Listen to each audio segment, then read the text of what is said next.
George Harrison, MBE, the 25th of February 1943, the 29th of November 2001, was an English musician, multi-instrumentalist, singer and songwriter and music and film producer who achieved international fame as the lead guitarist of the Beatles.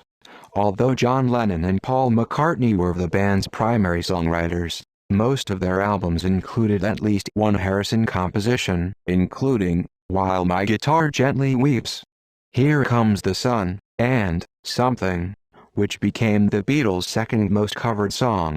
Harrison's earliest musical influences included Big Bill Broonzy, George Formby and Django Reinhardt. Chet Atkins, Chuck Berry and Ry Cooder were significant later influences. By 1965 he had begun to lead the Beatles into folk rock through his interest in the Byrds and Bob Dylan, and towards Indian classical music through his use of the sitar on Norwegian Wood, This Bird Has Flown.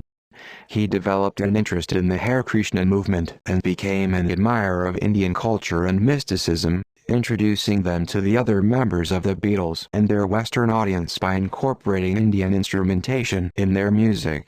After the band's breakup in 1970, Harrison released the triple album All Things Must Pass, from which two hit singles originated. He also organized the 1971 concert for Bangladesh with Indian musician Ravi Shankar, a precursor for later benefit concerts such as Live Aid. Harrison was a music and film producer as well as a musician. He founded Dark Horse Records in 1974 and co-founded Handmade Films in 1978. Harrison released several best-selling singles and albums as a solo performer, and in 1988 co-founded the platinum-selling supergroup The Traveling Wilburys.